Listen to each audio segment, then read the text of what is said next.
ವರುಣಾರ್ಭಟಕ್ಕೆ ಕೇರಳದಲ್ಲಿ 600 ಮನೆಗಳು ನೆಲಸಮವಾಗಿದ್ದಾವೆ. ವಯನಾಡು ಎರ್ನಾಕುಲದಲ್ಲಿ ಭಾರೀ ಮಳೆಯಿಂದಾಗಿ ಅವಾಂತರ ಸೃಷ್ಟಿಯಾಗಿರುವಂತದ್ದು.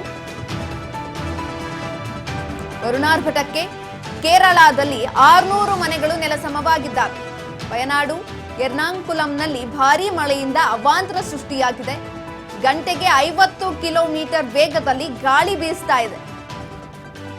ಇದರಿಂದ ಮನೆಗಳು ಕೂಡ ನೆಲಸಮವಾಗಿದ್ದಾವೆ. ಒಂದ್ ಕಡೆ ಮಳೆಯ ಆರ್ಭಟ, ಇನ್ನೊಂದ್ ಕಡೆ ಗಾಳಿಯ ಆರ್ಭಟ. ಗಂಟೆಗೆ 50 ಕಿಲೋಮೀಟರ್ ವೇಗದಲ್ಲಿ ಗಾಳಿ ಬೀಸ್ತಾ ಇದೆ. ವಯನಾಡು ಎರ್ನಾಕುಲಂನಲ್ಲಿ ಭಾರೀ ಮಳೆಯಿಂದಾಗಿ, ಗಾಳಿ ಸಹಿತ ಮಳೆಯಿಂದಾಗಿ ಅವಾಂತರಗಳು ಸೃಷ್ಟಿಯಾಗ್ತಾ ಇರುವಂತದ್ದು. ಈಗಾಗಲೇ 600 ಮನೆಗಳು ನೆಲಸಮವಾಗಿದ್ದಾವೆ.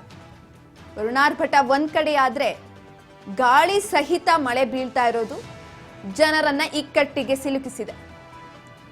ಗಾಳಿ ಸಮೇತ ಮಳೆ ಬಂದಾಗ ಯಾವ ರೀತಿ ಆಗುತ್ತೆ ಅನ್ನೋದು ಎಲ್ರಿಗೂ ಗೊತ್ತಿರುವಂಥದ್ದೇ. ಯಾವ ಕ್ಷಣದಲ್ಲಿ ಬೇಕಾದರೂ ಮರಗಳು ಬೀಳ್ಬೋದು, ಅಥವಾ ಮನೆ ಮೇಲೆ ಹಾಕಿರುವಂಥ ಸೀಟ್ಗಳು ಬೀಳ್ಬೋದು.